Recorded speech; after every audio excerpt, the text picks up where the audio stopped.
only on Bloomberg Quint.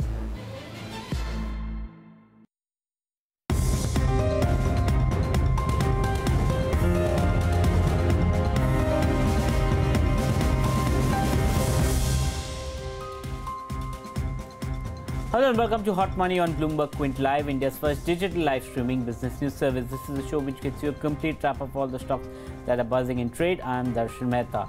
Let's welcome our experts then. Vinit Bolinjkar of Ventura Securities, Ritesh Ashar of KIFS Trade Capital, and Ashwin Agarwal of Newberry Capital join us on the show. Today on Hot Money, we'll discuss stocks like Balkrishna Industries, which is down another 5% in trade today. Mahindra CIE has had a fantastic run. We'll discuss what's plaguing some of the auto ancillary space, and if you had to pick one, which of these counters would you pick? And finally, the last stock we want to talk about is Bajaj Finance, corrected almost 10% from the recent highs. So what's the view that our guest will have on the stocks going ahead? We'll start with Balkrishna Industries. They announced a surprise Capex over the weekend. The counter corrected almost 8-9% yesterday. It's down another 7-8% in trade today. We'll ask our guest what they made of the Capex. So Ritesh, I'll start with you. Firstly, was the Capex so bad? What did you make of the Capex? Does it deserve 15-20% drop in the share price because of what they announced? See, frankly speaking, the Capex announcement, it was very surprising. But believe me, whenever the Capex get announced, it is a very strong structure for an organization perspective. So there will be a laggard period for 1 year or 2 years, but the structure will be more stronger. If you look at overall the fundamental story of this company, it has performed fantastic. In fact, they have given a multi-year breakout, which gives the stock rally up to 10-15% upper side. So I personally feel nothing to be worried about it in terms of the Capex has been declared. If we look at more in detail, the 700 crore has been declared for the US and 1000 crore have been declared for the domestic market, wherein the existing debt is almost 840 crores, which is debt to equity ratio if comes to around 0.2 in terms of ratio. So I personally feel in terms of lower cost business in the domestic market and the higher labor cost is into the US market, which may impact to the profitability for a time being. But in terms of return, it is fantastic because company is more focusing in terms of capturing the market share in terms of all over the globe. Okay. Vinit, what did you make of the Capex? Was this a good move? Was this a bad move? Your take on this? So it's an essential move, basically, because the US, if you want to participate in the US growth story, you have to have a plant there. Okay. So that, it compensates for the margins, compensate for the lower taxation rate. Okay. So you're 21% against 35%. So I think that's pretty okay. What I did not like about the expenditure was, into going back into carbon black. So that's while it's a backward addition, they do not have any real experience with that business. So I think from this point of view, I think the street is a little shade disappointed, but they are a proven management and they have the ability to scale up. So I think that on dips, this stock should be sipped in for the long term. Okay. Just a few follow-up on the carbon back. Why do you think it's a bad investment? Because they are basically, I think, bought it because of the rising prices. That was this thing. And secondly, on the India Capex, were you happy that what was your reaction to the Valuj Capex where they're not increasing capacity at all? So it's more to do with value addition. So that's fine. That's their plant, and they're doing more in Dahej. So Dahej is a port-based plant. So it becomes easier to navigate. Given that coastal shipping is picking up speed in the country. So not being in Valuj and doing the Capex expansion in Dahej is a judicious move in my opinion. And as I said that carbon blacks is not their expertise. Okay. So I was purely as an arbitrage of cost that they've gone into it.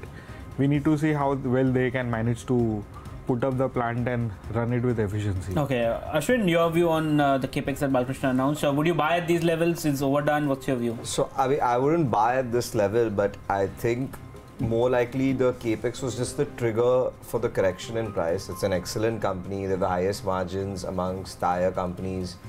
The Capex, obviously, while it's cash flow negative, but if the demand picks up and if the capacity is utilized well, then it could be good. And as my friend pointed out, their debt to equity is 0.2, and they earn around a little more than 1,000 crores every year in cash. So most of it could be funded by internal accruals. So I think if it does correct 10% from here. I don't think so. The long term is turned negative in any way. So I would be a accumulator at declines. Okay, so that's the consensus view that we're getting in on Balkrishna Industries. Our guests are not worried at all about the Capex.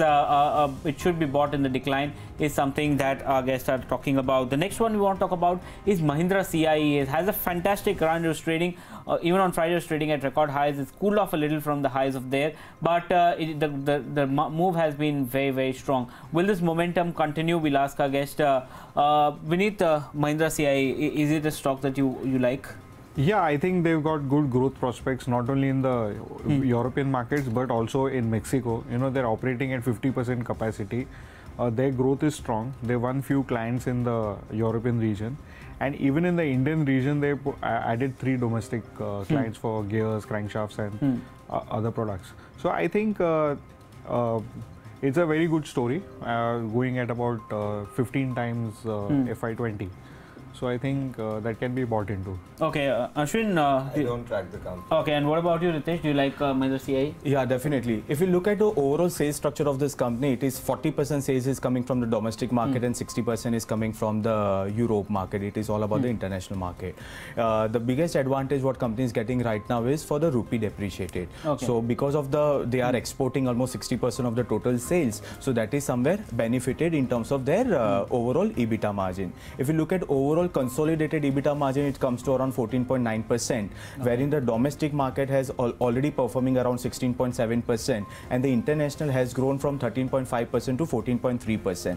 So if you look at the profit margin, it is fantastic in terms of growth, and simultaneously the depreciation rupee, it is also benefited in terms of company perspective. Okay. So I personally feel overall it is an auto ancillary company, and the way the auto sales numbers are also coming up, which is quite impressive. So definitely auto ancillary company has to perform better in terms of numbers. Okay, but not all auto and companies have done well. Recently, we've seen like there is stagnation as far as Motherson Sumi is concerned. Right. They've been disappointing with numbers. Certain other autos. So what has Mahindra CIE done right that it's coming at these levels? See, in terms of their product USP, what they are doing exporting, right? In this product, wherein the labor cost is quite less in India, and they are exporting. So in terms of their profit margin is much better than compared to the peer groups. If you look at the primary product, that is an auto sales number, it is definitely impressive because it is growing by almost 43 to 44% in terms of sales. So that is any which was benefited to the auto ancillary company. If you look at the auto sales number like Tata Motors, for this matter, or other M&M and Maruti, they are almost growing by 24.5%. At the same time, the auto ancillary like Mahindra, this company is also almost growing by 24 to 25%. So I personally feel it is a good call. Okay. What about you, Vinit? Going ahead, if someone wants to make an investment, what triggers should he watch out for Mahindra CIE? So I think I think the business line is very strong. Okay, they are putting up a new third stamping machine in Mexico.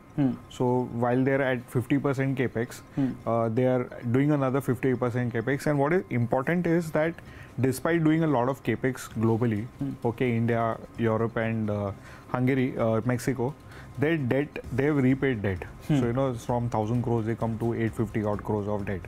So I think that is a very good measure. So I think these are all key triggers to get into the stock. Okay, we'll stick with the auto and auto ank space. Lately, we've seen that a couple of auto ank companies have been doing well. Some of them have not doing well. But that's a space that we want to talk about. If someone has to bet on the entire auto ank space, which is a stock that they will pretty much bet on, that's the question we're asking. So, Ashwin, which is your top pick in the auto ank space? So there's a company called Vapco India. Okay. They make ABS for medium and heavy commercial vehicles. This is a global duopoly. The other company is not present in India, so they have like 85-90% market share, and it's a very great company. I think even Warren Buffett's invested in the parent company. They have excellent margins, a good growth runway, and the content per vehicle, a key metric, is only increasing with time as safety norms get more stringent. So I mean, it's a little expensive, but just cause it's almost a monopoly, I would say it makes sense paying up for something like that. What's the valuation? What does it trade at? So it trades at around 35 times. And financially, how are they performing? Pretty good. I think they also export a lot to the parent company.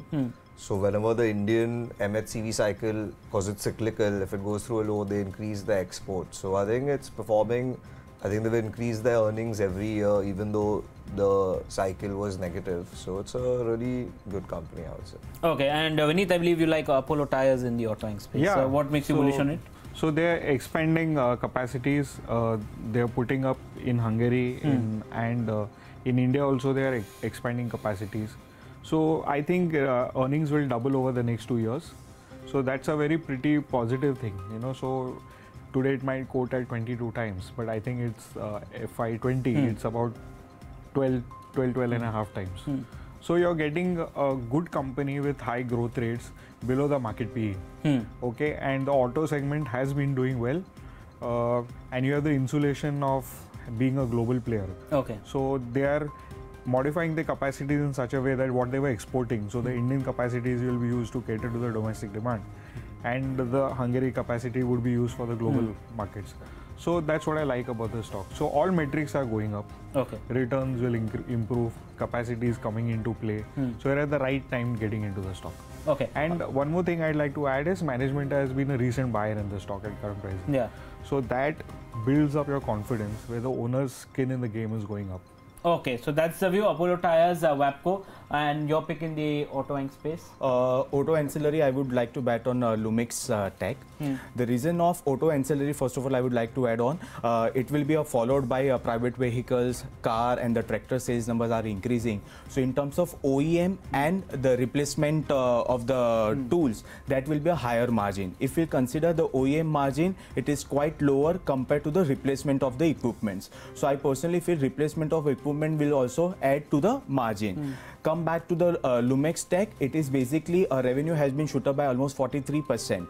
Simultaneously, the products of the companies is all about LED light, and simultaneously the model of the plastic and the steel, which is quite upcoming in terms of demand and the trend. So looking at the monopoly of the product and the profit margin, what companies is doing it, and the sales number are growing by almost 43% in terms of revenue. So my bet will be on the Lumix Techs. Okay. How is it in terms of valuation compared to its peers? Not really expensive compared to the peer group, because company has started outperforming whatever they have invested in last 2 years. So I will be quite bullish up to the 20% return from the current market and price. how are the financials for the company? Absolutely good. Okay, but what kind of margins do they clock compared to the peers? See, right now, because of the monopoly of the product, right now the profit margin is running at around 22%. But due to competition has evolved, still if they are able to maintain 23 to 24% of the profit margin and the revenue growth of 43% what they have reported last year, if they are intact, then it will be a good market share. Okay, so WAPCO, Lumax Auto as well as Apollo Tyres are the stocks that's been spoken about in the auto ank space. And finally, the big stock that has actually surprised, the fall has actually surprised everyone. Bajaj Finance was almost at levels of 3,000. It's corrected almost 300 rupees from that level. Today also trading at with a negative bias in trade. So what's gone wrong with Bajaj Finance? Should you accumulate given the fact that the counter has fallen, or are even at these levels valuations still steep? So we'll ask our guest. So Vinit, I'll start with you.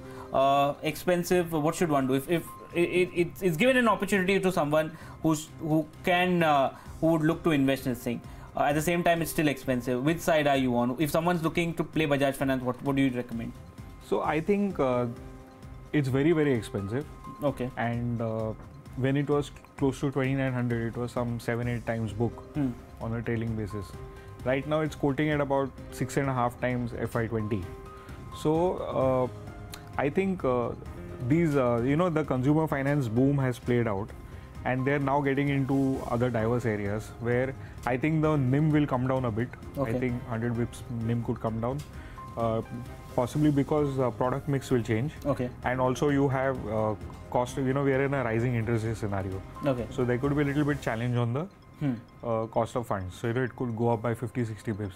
So what we did is we built a 10-15 year out scenario, and we projected the best case metrics of growth, maintenance of all that, and the DCF value that came out was close to 3,000 bucks. So playing for a 10% move, I think does not warrant investment. So if it comes down to 2,000, 2,200, one can look at it. But otherwise, I think it is very, very steeply priced, and we should look for opportunities in the financial services in the other stocks. Okay, so you feel Bajaj Finance is expensive and probably you see another 10% upside only on that as per your calculations. Yes. That's what you did. Yes. Ashwin, do you agree it's expensive or would you recommend buying at these levels? So I think it's expensive, but also it's the company's business has performed really well. So my friend said correctly, basically their NIs right now is 10%, while usually banks do it at 4%. So right now their loan book is around 94,000 crores. Now for them to continue this growth, obviously the loan book needs to be scaled up. So at what point would you think that they would run into competition from banks and kind of it'd be impossible for them to give out loans at that much margin? Some of it could get offset by improving their cost to income ratio, which is at 25%, and say they could try and get some margin back. But here's my answer to whether if I'd hold it. If I had a small position in the stock, like say less than 5% of my portfolio, I wouldn't sell it. I wouldn't look at the valuations. But if I had a big position in it, I would kind of want to sell it and try and buy it 20% cheaper. Okay, so that's the view. So two of our guests do believe that it's not a good time to start buying Bajaj Finance. Is your opinion similar or you have a different view? Not really. If you look at the short term, yes, definitely 5-10% correction if comes in the counter, it is fair. It is nothing surprising about it because the counter has started performing from 800 to become 2,800 and 3,000 odd. So 5-10% correction is any which was expected. But if you look at the fundamentals of the company, start from 2015 to till date, the interest income has almost grown by 6 times what they used to earn in 2015 and what they are getting right now. Provision of interest income has also almost reported 4 to 5 times what have been in 2015. Simultaneously, Bajaj Finance is the first company who has come out with a product called with the Flipkart, wherein 4 lakh product you can purchase without any pre-approved, it will be considered as a pre-approved loan or EMI system, or there is no need of debit card or credit card kind of concept, which will be supported by Bajaj Finance for this matter. So I personally feel in terms of their profit margin, in terms of client base, if you look at the client base, it is growing every year by 33%. Okay. In terms of their AUM, it has almost increased by 35% year on year. Right now, their AUM size has shoot up to 933 billions. So please understand, when the NBFC company, the book size is increasing along with the clientele base, it is all about the interest income. So I will be very positive in terms of how the interest income will be growing in coming 2 to 3 years of time. So any deep in next few days, any dip will come, it is considered to be a buying opportunity. Okay, so that's the view that we are getting in on Bajaj Finance. Two of our guests do believe that, not the right time, wait for a correction.